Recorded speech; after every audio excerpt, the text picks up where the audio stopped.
Welcome to Fast Keto. I'm your host, Ketogenic Girl.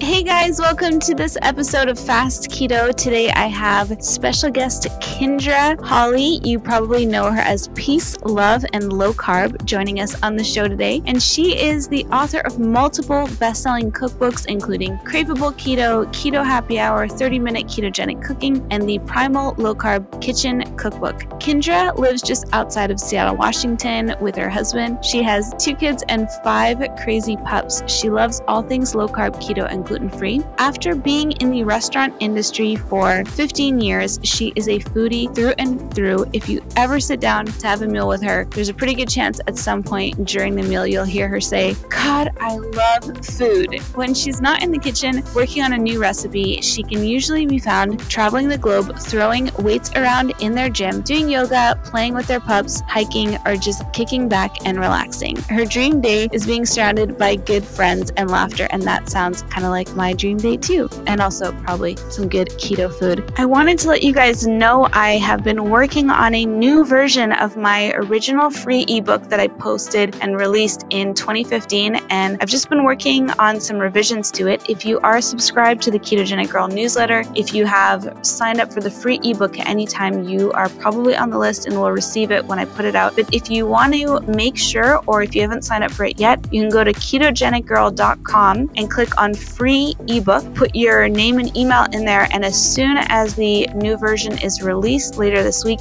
you will receive a fresh copy in your inbox. So be sure to check that out and sign up. I don't send out a lot of newsletters, but I do like to send out some recipes sometimes, or I'll send out notices of any special sales. But for the most part, I don't send out a ton of emails. I don't really like to get a lot of emails myself, so that's probably why I don't send them out a lot. But if I have something important to say or something really cool that I think that you'll like, I do like to send that out. And that is for sure the free ebook, which has some great information in there that I've assembled for anyone either just starting out on keto or who may like to use it as a reference guide or something to send along to other people as well who are just starting keto. So check it out at ketogenicgirl.com under free ebook. If you are interested in trying out a ketogenic diet for yourself, or you have been doing keto for a while and just not getting the results that you're looking for, I recommend you check out my 28-day Ketogenic Girl Challenge. What it is a full 28-day meal plan and program that includes all the recipes and foods that you need to eat for 28 days. I call it the 28-day challenge because it's just a great way to get past all the information overwhelm. There's so much information online about keto, and this way you can just get past that. All the macros are calculated for you to get into a state of ketosis, and I was able to do that by using tried and true proven macro approaches that I've developed over several years of doing the keto diet and working with over 3,000 people to date on this program. Our Ketogenic Girl community in the members group is incredible. Everyone in there is so supportive, providing helpful tips and hints and sharing their successes and struggles and challenges as well in the group together, because we're all in this together gaining more health. The 20-day challenge program comes with weekly shopping lists, meal plan overviews, a guide to testing yourself and interpreting the results for keto, and it also comes with my support and coaching in our members only group. So go check it out at ketogenicgirl.com. It's the 28-day challenge, and any purchase of the 20-day meal plans gets you access into the challenge. You can choose to get the program either soft copy or with a printed copy as well. It's printed on beautiful paper, spiral bound, and I ship it out to you the same day. So go check it out, the 28-day Ketogenic Girl Challenge at ketogenicgirl.com. A few disclaimers. By listening to this podcast, you agree not to use this podcast as medical advice, as I am not a qualified healthcare provider. The information presented on this podcast is for educational purposes only. Ketogenic Girl is not qualified to provide medical advice. Consult your own physician for any medical issues that you may be having. This entire disclaimer also applies to any guests or contributors to this podcast. Prior to beginning a ketogenic diet, you should undergo a full health screening with your physician to confirm that a keto diet is suitable for you and to rule out any conditions or contraindications that may pose risks or that are incompatible with a ketogenic diet. A keto diet may or may not be appropriate for you if you have any kind of health condition, whether known to you or unknown, so you must consult your physician to find this out. Anyone under the age of 18 should consult with their physician and their parents or legal guardian. Welcome, Kendra. It's so great to have you here joining us today. Thank you so much for having me on. I'm excited to chat with you today. I've really been looking forward to connecting with you. We have a mutual friend, Suzanne Ryan, and Suzanne and I joined each other on the book tour. I joined her book tour at the very last one in Seattle, and every time that her and I get to hang out, she always speaks so highly of you. So it's really great to get to have you on the show today and connect with you. Yeah, I'm excited, and I was bummed that I missed you while you were in Seattle. I had just got home from my tour too, so I was just pretty exhausted. I'm sure you know exactly how that goes. Yes, I know exactly how exhausting it can be. It's such a wild ride, but so much fun. And when you get home, you're just so exhausted. But I know we have a lot in common other than Suzanne being such a wonderful friend to both of ours. But she also told me that just like her and I, you're also a tall girl.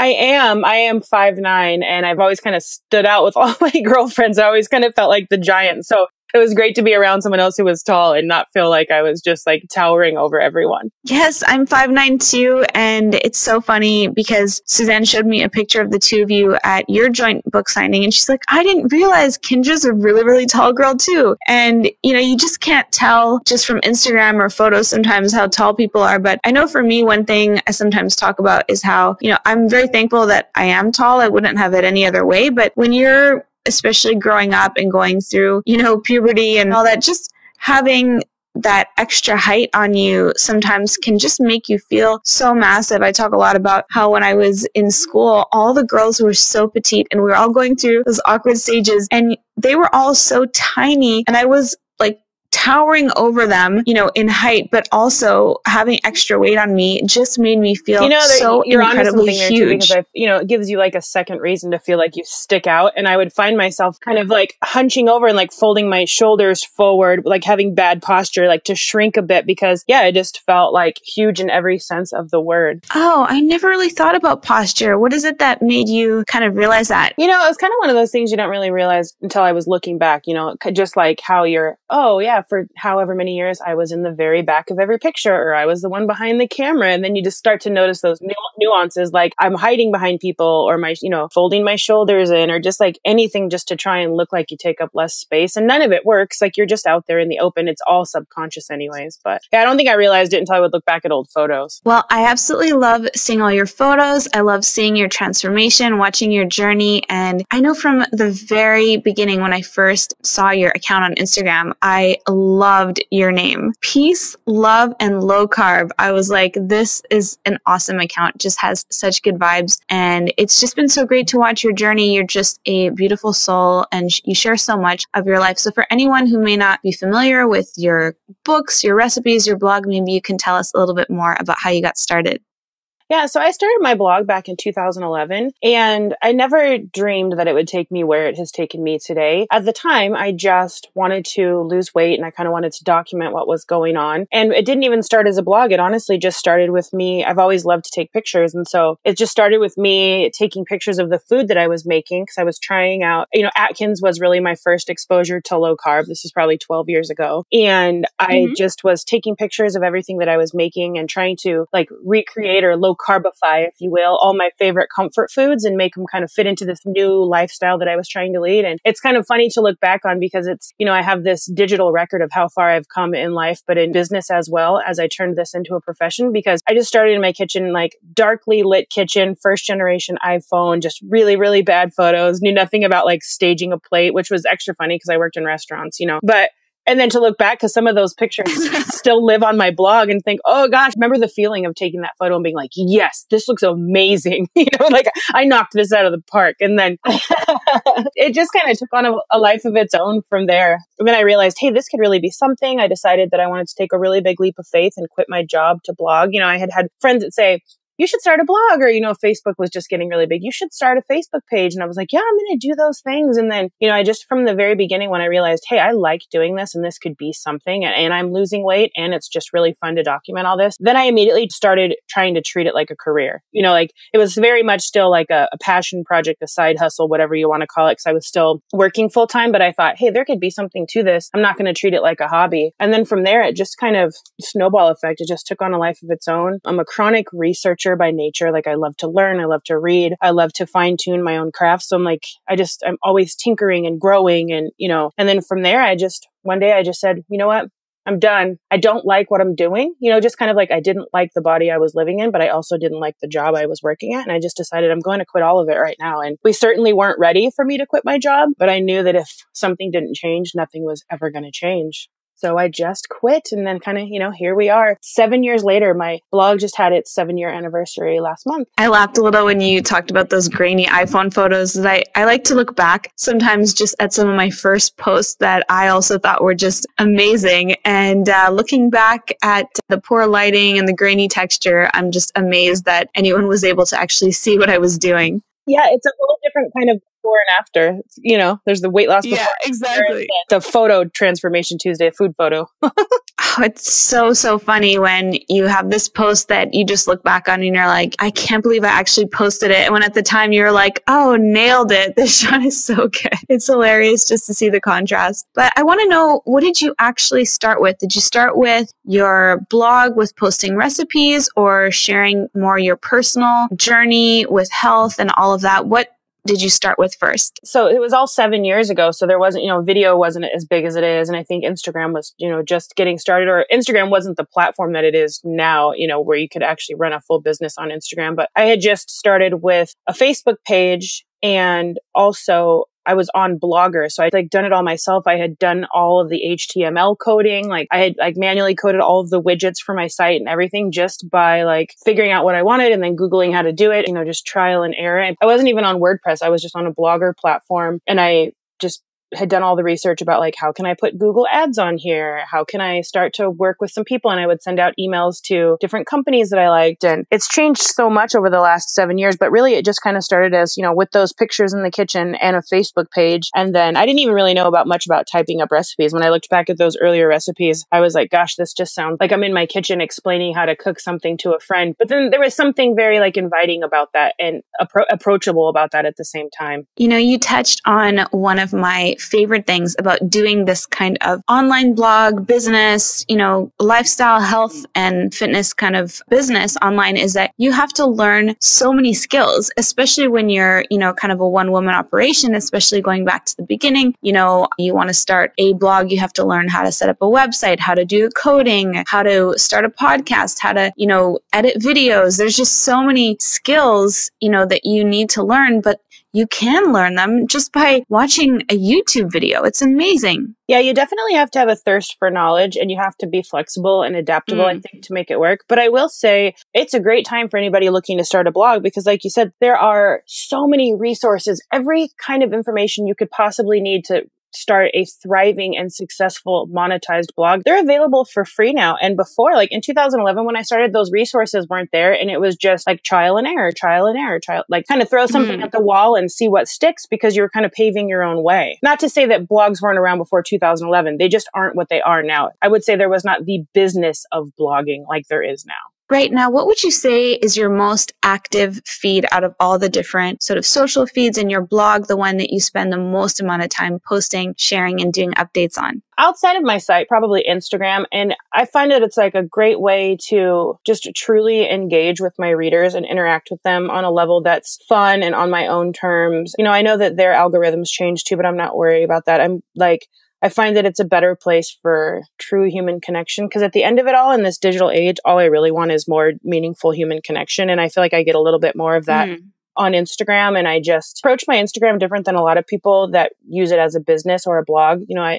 Some people will have a separate account for their personal stuff, and I'm showing it all. I'm showing our dogs, I'm showing, our life, our adventures, our travel. So I would say anybody wanting to get to know more about peace, love, and low carb, and, you know, me as a person, like Instagram is the place to be because it's just kind of an unfiltered look into my life. And I never have been like the kind of person who only posts a highlight reel. You know, like it's just real and raw, and there's bad days and there's good days. And so that was a long way of saying Instagram is kind of my favorite place to hang out online these days. I'm just amazed by how many books you've written. You currently have about 4 books out, I believe. Yeah, I have 4 print books and I think 6 ebooks. That's amazing.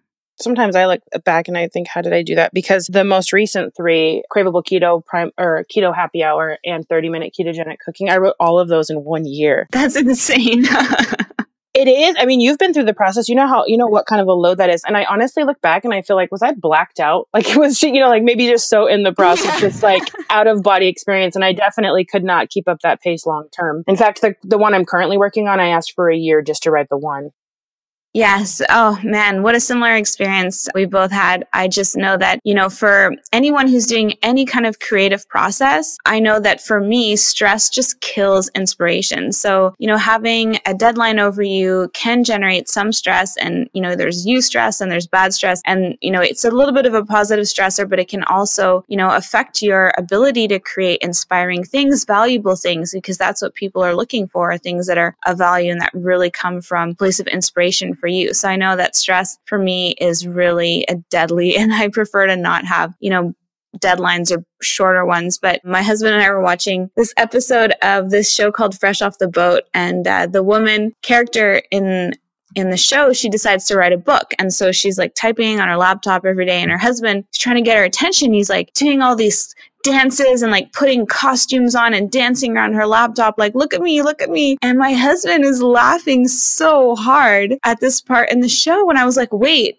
is that you? Is that how you felt? And he's like, yeah, kind of, babe. Like, I mean, the book is so all-consuming, and I don't think I realized until after the fact how you do kind of like black out because you're so focused on producing something, and it just takes so much focus and energy. I know it did for me for like a whole year when I was writing Keto Essentials. It just took all of my focus, time, and attention, and it made me realize I need to be mindful of that and not making sure that I do pay attention to the people in my life that, you know, I care about, because it's important not, you know, to lose sight of that. Yeah, you know, it was really refreshing to hear you say that about, you know, anybody. You took the words right out of my mouth. I was just going to say anybody in any kind of creative field. It has to come from passion and creativity, and like stress really does kill that. But that's another thing I love about this community is it takes someone who's in it to truly get it, because there are days when I'll have these recipes planned or a blog post, and then like my husband will come home and I'll be like, no, I didn't cook today.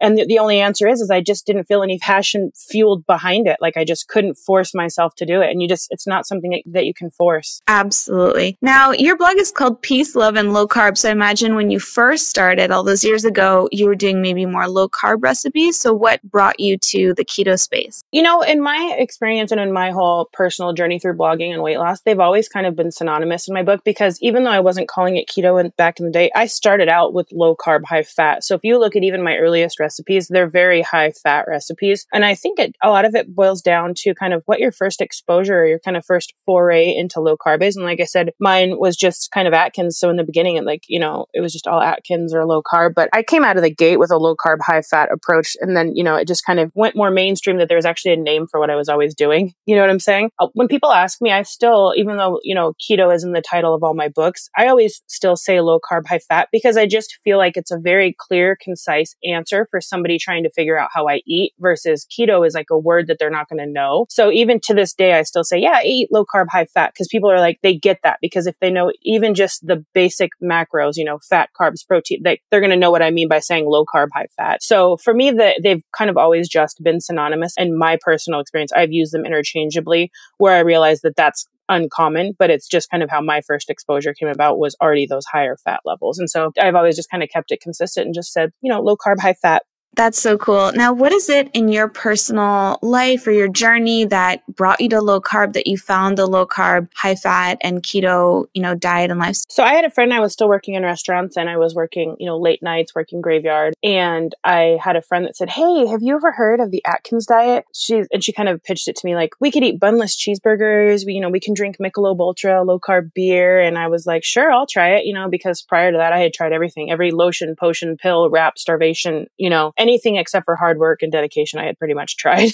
And, I didn't know as much about nutrition, but I was like, yeah, I'll try it. And then, I was, still in my 20s and the weight fell off pretty effortlessly because it was such a change. But, I was really just kind of existing on, bunless burgers with ranch and lots of bacon and, really not a lot of veggies on my plate. But my first experience was a friend just saying, like, she just read the original Atkins book. And then she was like, hey, would you want to try this with me? And then, from there, it's been an ever evolving and ever changing process, learning more about nutrition and the quality of the food. And, just like we were talking earlier, just learning and growing through the whole process.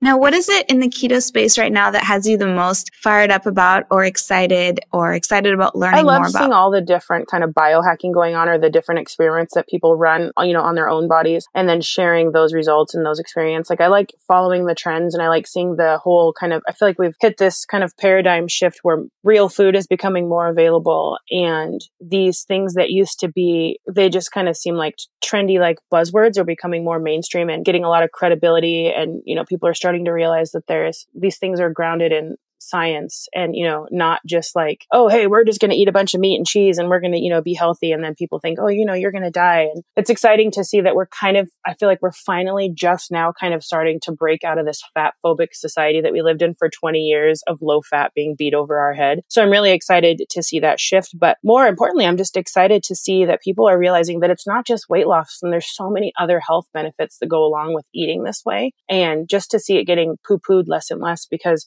when I first started in 2011, low carb was still really just kind of poo-pooed in the media and by doctors. And then, paleo went really mainstream and a lot of the paleo people bashed low carb. And now I feel like we've kind of got this blend where, like the two are kind of converging on this like whole real food and, low carb, high fat conversion. And it's exciting to see like all of these groups of people coming together and being like, hey, we can heal through food and just kind of agreeing on what that kind of looks like. Yes, I couldn't agree more. That's one of the things that I love about all these different ways of eating: primal, paleo, Whole30, low carb, keto, zero carb, carnivore. It all just comes back to eating whole single ingredient foods. It's for sure. So cool. Now, what is it about keto for you specifically, do you think, that made it so effective for you, so lasting for you? What is it about keto that, really made it different from anything else? It was just really the first thing that just didn't feel limiting. Like it was the first thing that I tried that really already kind of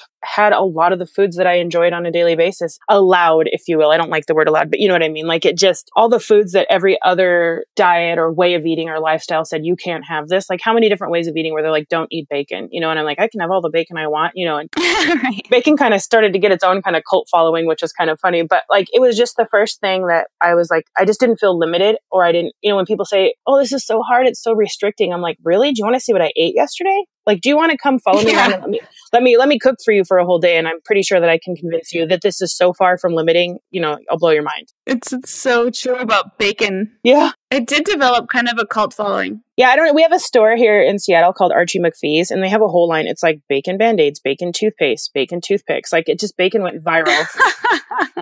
I wonder how much of the keto, craze has come just from the bacon thing going so massive. Yeah, I know. And then it's like it's kind of funny to see it happen with food, but it's like every bacon meme has now been replaced with an avocado meme.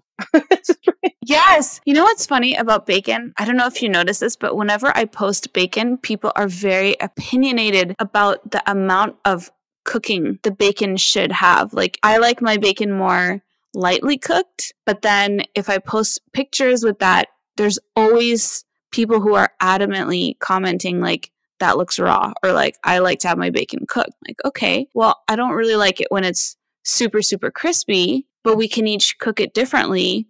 There's just something about bacon that like always draws out reactions. Maybe it's because people love it so much and they like are very specific about how they love it. Yeah, it's like those pictures you see going around about the different degrees of toasting bread. Like you'll see like, which person are you, A, B, C, D, and like one is like super burnt and one is like barely toasted. It's kind of the same thing. But we also just live in an age where everybody has an opinion on everything, and social media gives them a platform to share their opinions that nobody really wants to hear. That's so funny. Yeah, I posted one with the steak, and I I put like, these are the different degrees of cooking. And most people tend to lean towards, you know, like somewhere between medium to more rare. When it comes to steak, people are also very passionate about their steak. And people who would write that they like it more cooked, like there'd be reactions from people like, well, you're just wasting a cow at that point. Or like, you should not be allowed to eat beef. And I'm like, whoa, like people are really passionate about this. And a lot of that is new to me because I was vegetarian for so many years, like 17 years. I feel like I'm still kind of learning about beef and steak and how to cook it and just learning more about it. So I find it very fascinating how passionate people are about bacon and steak, particularly in how it should be cooked. And it's funny because in Prague, people really are lean towards undercooking meat. So if you want it, if you're like me and you're still adjusting back to eating beef and you like it more kind of medium, you have to ask for well done, and well done is medium. Like they always undercook it. Actually, you worked in restaurants. I can ask you this question. I said to Pete, my husband, the other day, I'm like, I wonder if restaurants deliberately go a little more rare because it's easier to cook it a little more if someone doesn't like it than to toss it and have to start from scratch if it's overcooked. No, I just think that there's really an art form in perfectly cooked steaks. And a lot of people, like a really good chef can touch a steak and poke at it with his finger and be able to tell you exactly how it's cooked. But I would say my husband orders medium rare and I'll order medium. And more often than not, his will come out rare and mine will come out medium well to well done. And I'll say, I've got to stop ordering medium because they always overcook my steak. But if I order medium rare, it'll be that one time that it comes out and it's like blue rare. But I don't think that they undercook. I think it's just an art form all in itself. And it takes a really good chef to execute a perfectly cooked steak. Kind of like how, I mean, I can't even tell you how many times I go order and if you get poached eggs and it's like a white sloppy mess, you know, it's kind of the same thing. Like there's an art form to poaching an egg and to perfectly cooking a steak. Hey guys, just taking a really quick break to talk about the 28-day ketogenic girl challenge. If you're interested in doing a ketogenic diet for yourself, it's a great place to start. I teach you everything about how to follow a keto diet to get yourself into nutritional ketosis. And it includes 28 days of meal plans. It comes with weekly shopping lists, how to interpret results, how to test yourself, a complete guide to getting started on keto. If you've been keto for a while and you're just not getting the results that you want to in terms of your health or fat loss, or you are brand new to keto, the 28-day challenge is a great option because it also comes with my free coaching and support in our members Facebook group. And you can post any questions that you have about the meal plans, about keto, and I am there supporting you. We have an amazing community in our group. I like to call it the happiest place on earth because everybody in there is so excited about following keto, about having found something that really works well for them. And everyone in there is just so kind, caring, generous, and supportive. And it's a really fun place to be and hang out. So if you like more info on it, you can find it at ketogenicgirl.com. And it's the 28-day Ketogenic Girl Challenge. And now back to our interview. Now, I'm curious about this to ask you because I read this once that the reason we can never get steak as good as it is in a restaurant, you know, aside from the fact that we're not all professionally trained chefs, is a lot of it is because of these industrial strength stovetops and fans that enable you to get the heat up so high that you can't really do that at home. So whenever I'm cooking or making steak at home, I have this iron cast grill pan I have on the stove and I crank it up to as hot as I can get it. And when I put the steak on, you know, I just call my husband, Pete, you know, and he just goes right into Operation Steak and opens all the windows, opens the balcony door, everything so that the smoke can go out. And I somehow managed not to set off the smoke alarm ever, but so much smoke comes off it. I'm curious if you've ever heard about that or what your take is on. Well, I mean, I definitely think that it's, you know, cooking over an open flame and that they can get it, you know, nice and hot because what's funny, how many people will take a pan, put the food in it, and then let the pan heat up. Anything should start with a preheated pan. So there definitely is something to it, but I think that you can cook a perfectly executed steak at home. I just think that it's going to be better suited if you're doing it on your grill outside or if you're cooking on gas versus electric. It's really hard to cook like a better steak over electric. But that being said, like you said, you can get a cast iron grill pan, get those really nice grill marks, get the pan super hot. But it is going to come at the cost of probably setting off your smoke alarm in a lot of houses because it does smoke so much. And without that industrial, like, commercial grade hood fan above you, you're going to get a lot of smoke. Yeah, there's a huge window right next to the stove and we just open that up. And what I'm doing now is I've got the cast iron grill pan. It's on an electric stove and then I heat it as hot as I can. I sear it for about 3 minutes on each side and then put it in the oven, which I've pre-warmed. I've preheated the oven and I put it in there to cook and then take it out and let it rest for 10 minutes. What's your like go-to steak preparing method? First, I'll take it out of the fridge and let it come to room temperature so that I'm not cooking it cold. So I'll let it rest before I cook it. And then I'm seasoning it generously with some coarse salt to get a nice crust on it. Then I'm heating up the cast iron pan nice and hot. And with that salt on there, it just forms this like really just crusty goodness outside. And then I'll finish it in the oven and then let it rest as well so that it retains those juices. Because I mean, I think that's another mistake a lot of people make when they're any kind of meat. If you cut it right away, all those juices are going to run out and then you're going to have dry meat. Thank you. I didn't understand why the resting was important. I know it tastes better, but I didn't know why, like what was happening. If you just cut meat that you just took out of a pan, you're going to lose all those wonderful juices. And then especially if you're cutting them on a cutting board, you're not even able to save those juices to make a pan sauce with. It's just running all over your cutting board. And that's like where a lot of that good flavor lives. But yeah, my favorite is just to get a good salt crust, like a heavily seasoned salt crust on the outside. And then of course, or if I'm going to do it all stovetop, I'll put like some fresh herbs and some cloves of garlic and then butter. And then just like, you hold the pan up. And then as the steak is searing, you're just basting it in butter, ladling the butter over the top, over the top, over the top. And then you get the fresh herbs and like that is like the juiciest, most tender bite of steak you'll ever take. So have you tried the sous vide thing? I had a sous vide and it sat on my counter forever and I never used it. Like I don't get into like, it's same thing with like I had an Instant Pot. And it sat there forever and I never used it. People ask me all the time, like, do you have pressure cooker recipes? Or, and I just love to get down and dirty and just enjoy the cooking process. I don't use a lot of the things that speed it up. But that being said, you can really develop some really tender meat and some juicy flavors in a hot water bath, like in a sous vide style. Yeah, I just have people have been telling me lately that like once you try sous vide at home and you can do it, it's like, to me, it sounds very complicated. They're like, once you try it, then you don't want to have it any other way. You want to like sous vide and then quick pan fry. And I'm like, it just sounds really complicated to me, like with all these gadgets and bags and I don't know, like submersing but maybe I need to just try it. I don't know. It is a fairly simple process. And I think it's just kind of one of those to each his own. But for me, like, I don't know, there's something very magical about going through just cooking in general. I've always loved to cook. And, like a lot of people say, oh my gosh, you must have grown up eating the best food ever. No, my mom will still tell you to this day, she does not know how to cook. Everything in our house was whatever cut of meat was on sale that week or clearanced. Everything was cooked well done. And our condiments were salt, pepper, and ketchup. Like, so the flavors that I able to develop, now they're like, oh, you must have grown up in such a foodie household. And I'm like, no, most of it was not edible. Well, speaking of food and all that, how have you personally evolved your approach to keto? Like if you were to take one of those photos that you posted back when you started, if you did like a day in the life of Kyndra and then a day now, what would you say would be the biggest differences? Now there's just more of a process. Before it was just like, just start cooking, see what happens. And then the rest, was to come.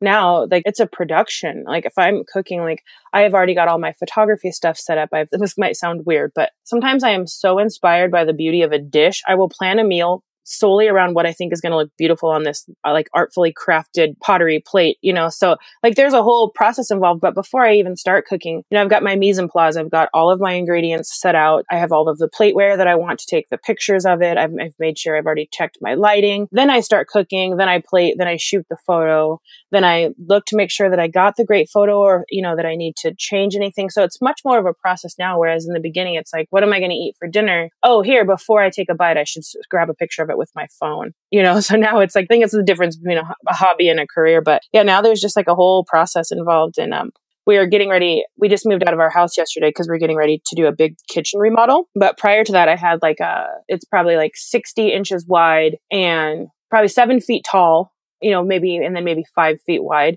metal shelf, like restaurant style shelf with all of my food props and staging just out in the open. And so some days I would just start and I would look at the whole shelf because I could literally see every prop that I own all at once and say, okay, I want this plate. I want this linen.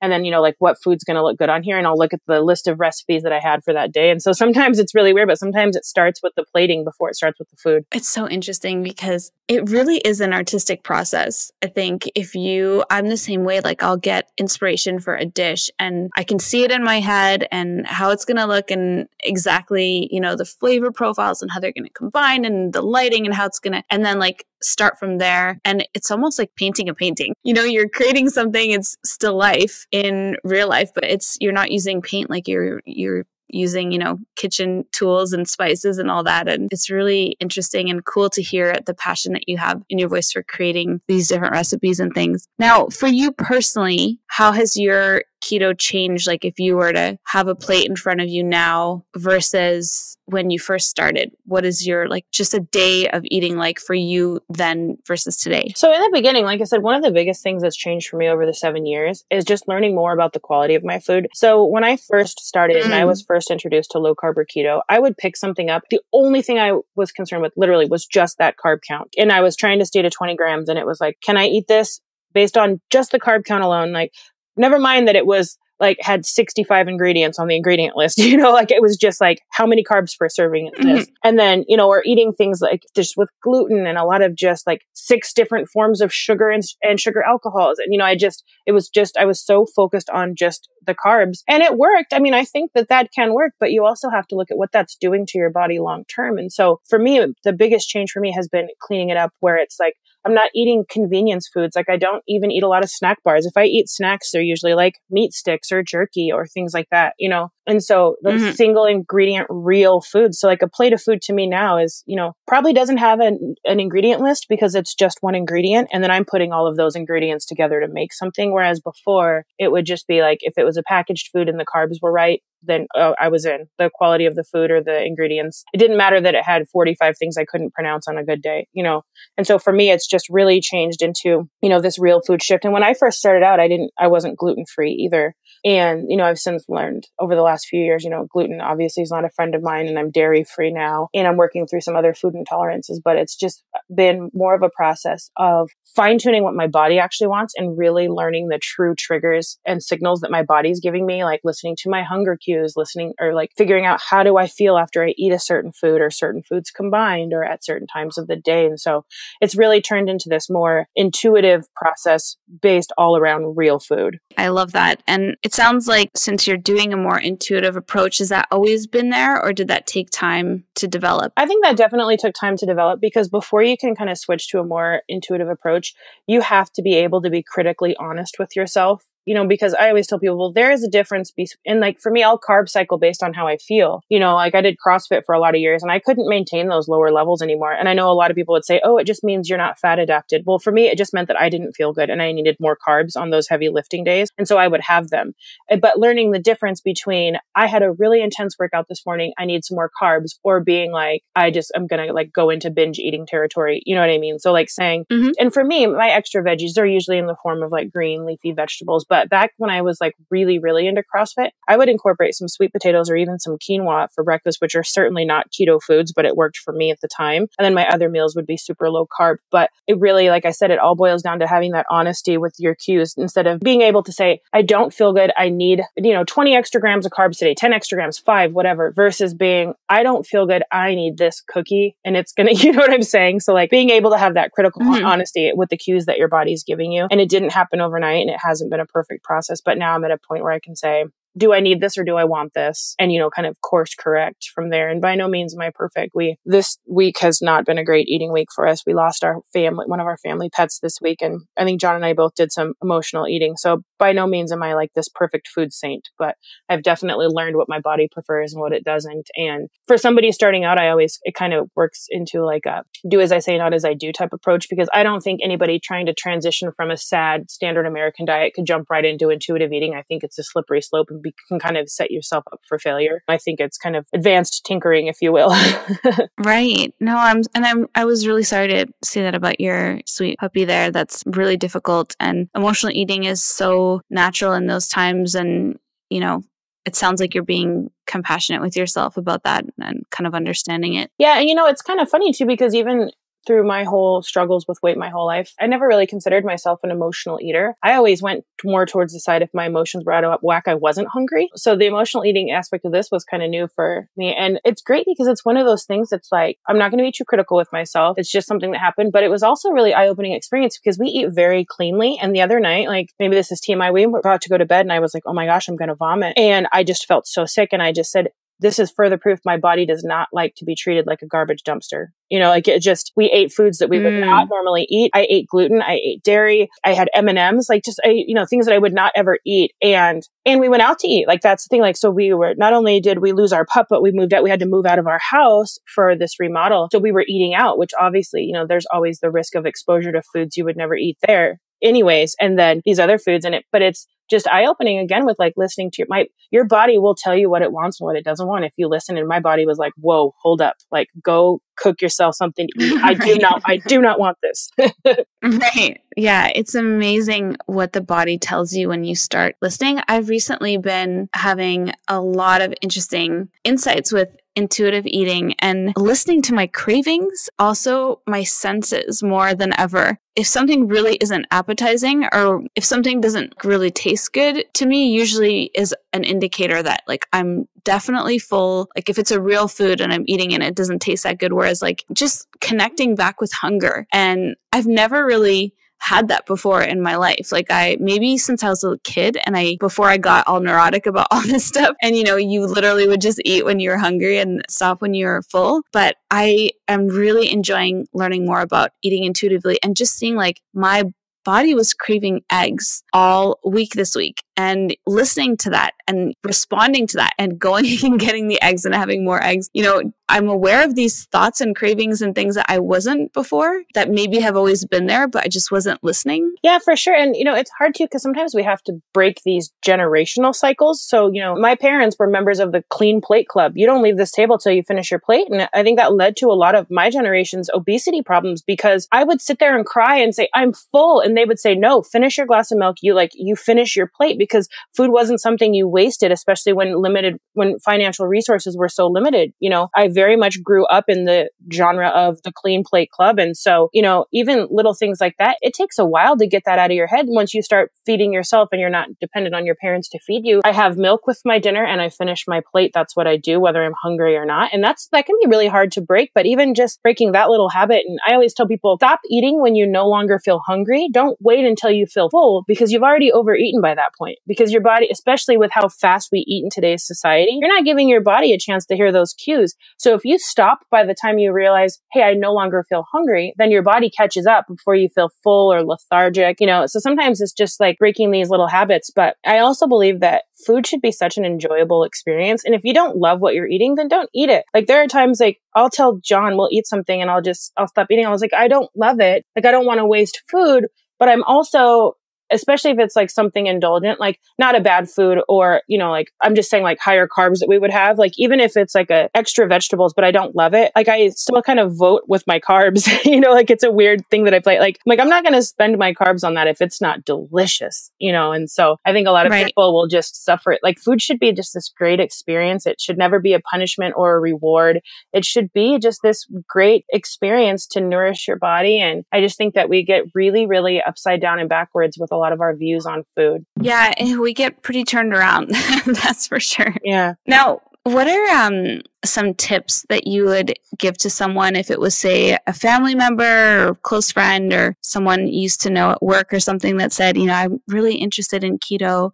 How do you suggest I get started? My number one biggest piece of advice, and it can sound oversimplified at times, is just to get started. Because if you're going to wait until you feel like you're all the way ready, like you have to read every book, you have to do all the research, you're going to end up in a state of analysis paralysis and you might not ever start. You're kind of failure launch, if you will. You're failing before you start because you feel you're never going to feel ready. So I always just start.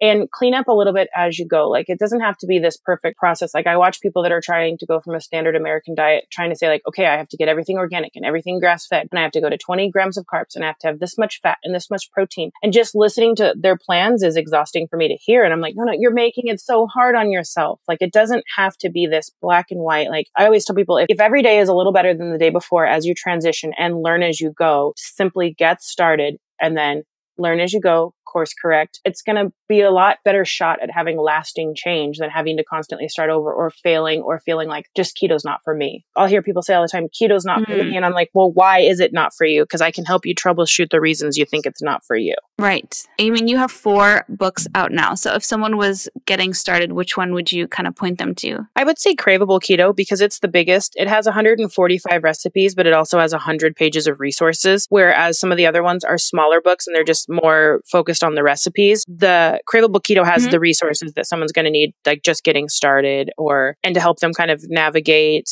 getting started, but also troubleshooting some, common problems. And it has just a lot of great resources for beginner or advanced, I think. Now, just quickly going back to weight loss and like your weight loss journey and everything, what's maybe one of the biggest shifts or things that you learned that helped you along your way? I think for me is just not beating yourself up or expecting perfection. I am a type A perfectionist by nature, and just learning to give myself grace in all things, especially when it comes to any kind of weight loss or wellness journey, has been the biggest piece for me. Because if you're going to beat yourself up, you already feel bad, then you're going to sit and you're going to wallow in it. How are you supposed to pick yourself back up? So my biggest lesson has just been giving myself and others more grace. I really like that. That's really helpful, especially for people who are starting out. Now, do any kind of intermittent fasting or time restricted eating, or do you just do intuitive eating every day? Or do you have any kind of things that you repeat, like you eat certain times or amounts, or I don't know, twice a day or 3 times a day or anything like that? I do intermittent fasting, and it wasn't ever something that I really set out to experiment with. It kind of came about by living a more intuitive approach, because I started really listening to my hunger cues and being like, am I bored? Am I emotional? Am I truly hungry? And I worked myself into this intermittent fasting schedule before I had ever even researched the benefits of intermittent fasting. And I'm a 2-meal a day person. So my first meal of the day is a boosted coffee. And that's what I'm usually breaking my fast with. And then from there, lunch and dinner. But yeah, I try not to eat after like 7 or 8 p.m. And my first meal of the day is usually like 1 or 2 p.m., but with coffee in the morning. So I'm usually breaking my fast with that coffee. But yeah, I definitely feel my best with fasting thrown in. And I've done some extended fasts in the past, and I've even done like alternate day fasting, which I didn't love. That's just eating every other day. But I definitely think there's some immense health benefits to fasting, and I want to do an extended fast again here. But yeah, so I'm just kind of 2 meals a day, all within 6 to 8 hour window is when my food takes place. That's awesome. Yeah, especially closing the window, before kind of the sun sets, or around the sun setting time and all that. It sounds like you've got that dialed in really well. Now, I know one thing you told me you're really passionate about is traveling. So what are some maybe keto hacks you have? Do you have any upcoming trips that you're excited about? Or yeah, I actually, last year was kind of our year of international travel. This year has been more travel within the States, but we're actually leaving next week to go to New Orleans, which is a hard city for keto because it is just like they love their carbs.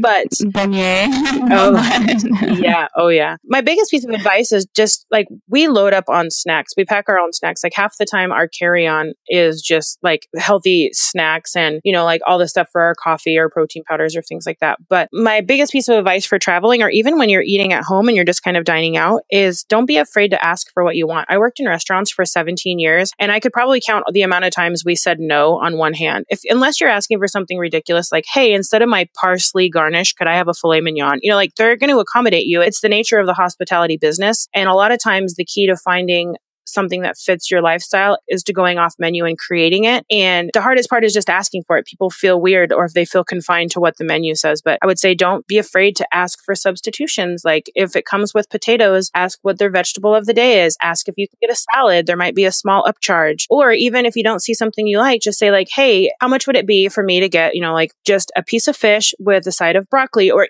just don't be afraid to go off menu and to ask what you want and to ask for substitutions, because I would say 9 times out of 10, you're going to get a yes. And I would say sometimes you're going to have an upcharge of a couple dollars, but I would pay $2 extra to get a salad, a big hearty salad in place of mashed potatoes. It would be worth it to me every time. So my biggest piece of advice for navigating travel is just don't be afraid to ask for what you want. And I think you'll always be pleasantly surprised with how often you get it. Actually, I would love to ask you this question, because since you worked in a restaurant especially, what does the kitchen think when people ask for substitutions? And that's the thing, like people, I think they feel weird about it because they think like they don't want to be the problem child. They're the only one doing it. More tickets that go through to the kitchen than not have some sort of modification on it. It is so commonplace for people to substitute, whether it's as simple as someone saying no tomatoes or no mushrooms, but it's very common and people do it. Like very rarely do you see a ticket that goes through to a kitchen that is just exactly as the dish comes. They're very used to it. And like I said, just don't be outlandish with your requests because then you might be met back with a little bit of pushback. But like it's very, very common. Substitutions are very, very common and they're used to it. And you got to figure out like the average chef's line, they're set up all those fresh ingredients, unless you're going to a place where it's kind of like Olive Garden where it's pre-made and it's pulled out and it's kind of microwaved or, but like a lot of the restaurants, those ingredients are in front of them. They're making it to order. So it's as simple as, okay, we just didn't put mushrooms in your dish. You know what I mean? Like we're grabbing for all these other things. It's just very, very common. And I think that people really let it get too in their head about how, let me just dispel for everybody listening right now. They are never, ever going to spit in your food because you asked for a salad instead of a vegetable. Like, oh, I don't want the chef to spit in my food or I don't want... Never, ever, ever in 17 years did I spit in someone's food or see someone else do it. It's just not going to happen. It's so funny. I'm not afraid to ask. It can be uncomfortable sometimes in certain situations if I'm with people at a restaurant who are not comfortable with asking for substitutions, but I'm fairly sure that it's a common practice and, that a lot of orders, a lot of people do ask for modifications, and especially because so many people have so many food intolerances and things now that it's easier to do that now. What are some of your kind of maybe tips on that? Well, I would say, first of all, I would ask if they had I would start by saying, do you have a gluten-free menu? Because a lot of places have a separate gluten-free menu, but they don't pull it out. So that would be my first thing. Then another piece of advice, and if it's a Friday night and they're crazy busy, it's not realistic to think you're going to get to talk to the chef. But if you're like eating lunch on a Tuesday and you want to know, like just say, hey, would it be possible that your chef could visit the table? It's not ideal because they really should be behind the kitchen. But I will say that there's a lot of time, like there's not extensive training for restaurant servers and they don't oftentimes know every menu. So I would say if it's not a matter of a strict food allergy that's going to like send you into anaphylaxis, just ask the questions, ask them up front. And then a lot of times they don't list every ingredient. And so if you have these foods that you absolutely cannot have, just don't be afraid to ask, but always ask up front instead of being like, oh, I didn't know that this had this. And then it come and asking them to remake something that was your fault for not asking. And then, like you were saying, your relatives will apologize for you. I'm not saying you should always apologize, but it is a nice thing to acknowledge like, hey, I know that this is like not on the menu, but I would really appreciate it if you could, because in all things, kindness goes a long way. Like if you're asking someone instead of ordering them around, like a server is a server. And they are there to serve you food, but they are of service to you. They're not a slave to you, so like my kind of like benchmarks throughout, like, I'm like, if a baby doesn't like you or a dog doesn't like you, or if you're rude to your server, you're probably not my kind of person.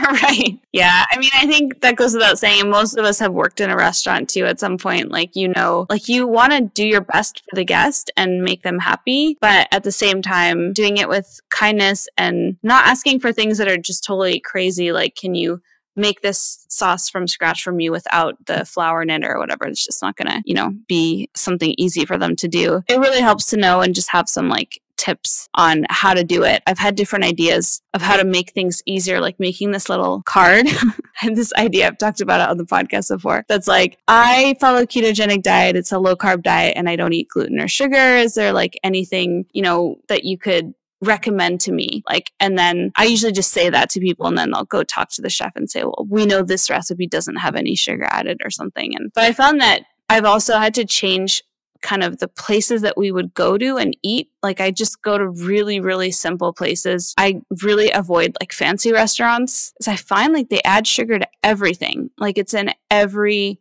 component of the gravy of the sauce, and I don't understand why that is. I guess I just want to give you a great culinary experience, but if you stick to like a steakhouse or a less fancy place, like it's just easier to just get like simple, more single ingredient things. Yeah, I would agree. And then the nicer the restaurant, the less they are going to want to make those substitutions for you, because when you're talking about getting into these high-end fine dining restaurants, a lot of it's kind of you take what comes on the menu. There's less flexibility for changing it, but I think a lot of it boils down to being realistic about the type of restaurant you're eating at. Like, if you're going to an Italian restaurant that is heavily pasta focused and you're trying to find low carb options, like, they might be able, they probably don't have a spiral slicer down there. They can probably give you some like, sauteed zucchini, but it's about having realistic expectations too, and eating at places that are more suitable for you, like setting yourself up for success and not going somewhere that serves notoriously high carb, gluten filled, sugary dishes. Like, that's like walking into a standard just bakery and being like, hey, can I have,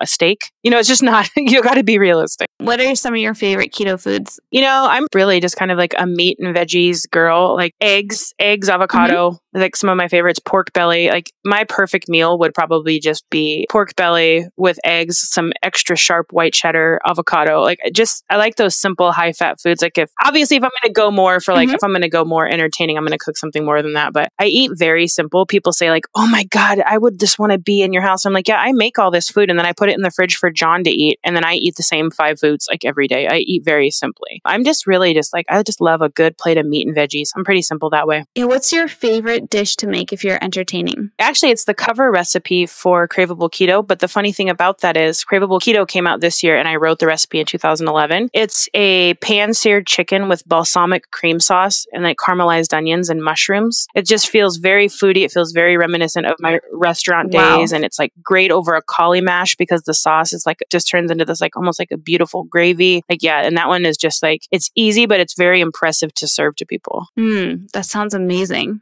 Now, can you give us a few tips on making keto work for a busy lifestyle and like sort of meal prep wise and all that, knowing how much you cook? I think that a lot of people would give this same answer, but I just think I'm a firm believer that if you fail to prepare, you're preparing to fail. And a lot of people say, well, I don't have time for meal prep, or I don't have time to set aside my Sunday morning to cook my meals for the week. You can drastically cut down the amount of time you spend in the kitchen by just dedicating like a half a day to food prep. And then you get your evenings back to do other things you love. Like if you're not someone who loves cooking and you can batch cook all at once, and you can prep your food for the week, the whole rest of the week, you can do all the things that you love. So, and even if you're someone who you feel like you can't carve out that time, there's a lot you can do by just getting everything ready, just kind of like pre-chopping your veggies, pre-portioning any snacks that you want to take, little things that you can do. And one of the simplest things I tell people, if they're very, very much like, no, I just don't have time for food prep. Well, if you're going to cook dinner for your family, for yourself, whatever, make a double batch. That right there is its own form of meal prep. If you're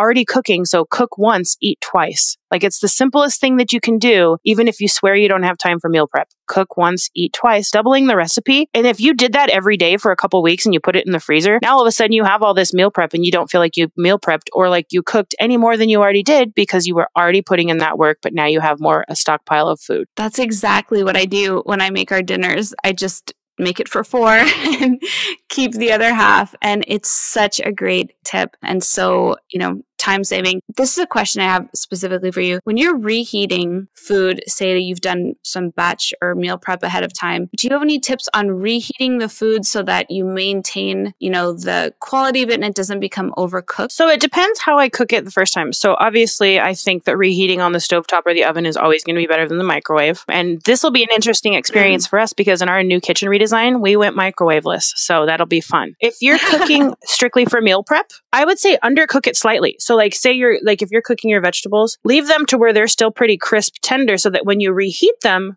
for your food prep, then they're exactly how you wish they were the first time. And like same with I tell people, if you're going to pre-make scrambled eggs, and you don't like runny eggs, leave them a little runny so that when you reheat them, they're perfect instead of dried out. So I would say, I'm not saying like leave your chicken raw if you're cooking, but I would say slightly, if you're doing meal prep, slightly undercook them so that when you reheat them, they're the perfect temperature and that not everything is like a giant pile of mush. That's a really great tip. Really great tip. And we were chatting a bit before about the emotional journey of weight loss. And I think you mentioned to me something about emotional baggage. So maybe is there something you'd like to leave our listeners with in terms of something that's been really helpful for you that you've learned in your journey? Because we know it's so much more than just what you're eating. So much of it when you're on a weight loss journey, like there's so much more that goes into it than just like the food. Yeah, for me, and it took me a long time to really kind of figure this out about myself. It's a lifestyle. It's lifelong. Like I've lost and gained 60 pounds 3 times, and each time I learned something. But the first time I just thought my only problem was the extra weight. And so when I got the weight off, I felt like I was fixed and I expected life just to be infinitely better because the weight was gone. But I never addressed all the issues that made me overweight in the first place. I always like to say I never figured out all the emotional baggage that was quite literally equating to physical baggage on my body. And so I would say do the work to figure out especially if your journey is one based in weight loss, do the work to figure out all of the triggers that made you keep the weight on, whether it's feelings of shame or unworthiness or childhood trauma. Just figure out what it is. Don't be ashamed of it. Do whatever you can to process it, and then connect with other people who might be going through it, because the less alone you feel, the more you can just kind of live your truth out in the open. And it's super freeing to just be able to say, I am not alone in my struggles. I am admitting that I have these struggles, and I'm going to do everything I can to come out of this a better human. And then I think every aspect of your life gets better, and making permanent change in terms of weight loss. I mean, just going from feelings of shame and unworthiness to being like, I am worthy. Like, I'm going to take up space. I'm going to be out there. I'm going to be loud. I'm going to be vibrant, even just that mindset shift. So I would say, my biggest piece of advice would be, do not underestimate the mental and emotional work that has to go into any kind of lasting transformation, weight loss or otherwise. That's such a powerful tip. And it's so true, because there's so much more that goes along with weight loss. And there's so much about changing other aspects of your life that has to happen in order for the weight loss to be sustainable and to be, something that is going to be permanent and long term. And there's so much more that goes into it. So thanks for sharing that. If you could put a billboard out there for everyone to see, what would it say? It's a shirt that I pretty much live in, and I wish that it was my own slogan. And it would say, human, kind, be both. Aww. I think there's like 1,000 pictures of me on my Instagram in that shirt. And I want to live in it, because I just think the world needs more kindness. And I think that everything is infinitely better if we're just kinder to our fellow human. None of us make it out alive, so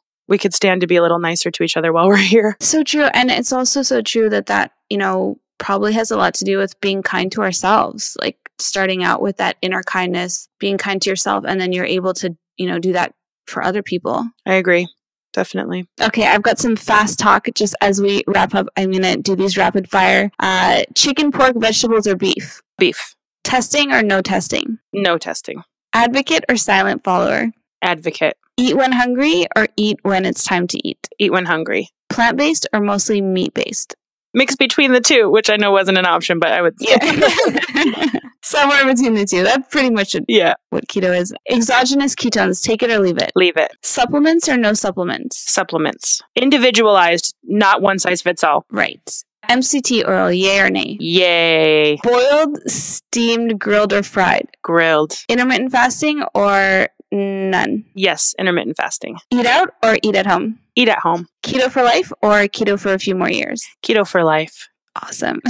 Now, where can people find more from you if they don't already follow your blog or your books? Where can people find out more about them? I am Peace, Love, and Low Carb across all channels. So even if you just type Peace, Love, and Low Carb into Google, pretty much all roads are going to lead to me. But I'm also, my site is PeaceLoveAndLowCarb.com, but I'm also Peace, Love, and Low Carb across every social media platform. So it's just standardized and easy to find. That's awesome. And what are some things we can look out for from you in the near future? I have a new book coming out in May. It is called, and this is the first time I've ever said the title at all, so this is like a little sneak peek. It is called Dairy-Free Ketogenic Cooking. It will be out next May, and it should hit pre-order late next month. And then I have some other exciting kind of programs I'm working on behind the scene. I'm going to take a break from writing books to work on some other programs that I'm excited to share with my readers. And I'm going back to school. So excited for that. Oh, yay. That's amazing. Yeah, I'm taking the nutritional therapy practitioner program. It's 9 months, and I start in about a month. That's so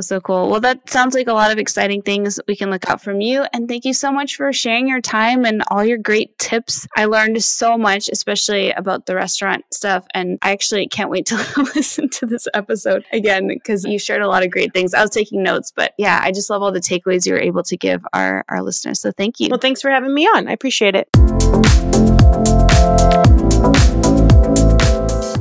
I hope you guys enjoyed today's episode. I had so much fun chatting with Kyndra. I have followed her story and journey and her blog for a while, so it was super fun to get to connect with her on today's episode. And she had so many fantastic tips to share, everything from grilling the best steak, ordering at restaurants, so many valuable tips that she has learned along the way of doing low carb for the past 7 or more years, or having her blog for that long. In any case, I had such a great time, and I can't wait for her book to come out next May. It'll be super fun to follow her progress on that. So I hope you guys enjoyed that. If you enjoyed today's episode, please be sure to leave me a rating and review. It would mean the world to me and I would love to read it. And if you're interested in the 28-day Ketogenic Girl Challenge, I answer all questions about the program over at the Facebook page, which is The Ketogenic Girl. I'm always over there supporting and coaching our members and chatting with people who have questions about keto. So it's the best place to reach me. It's The Ketogenic Girl on Facebook. So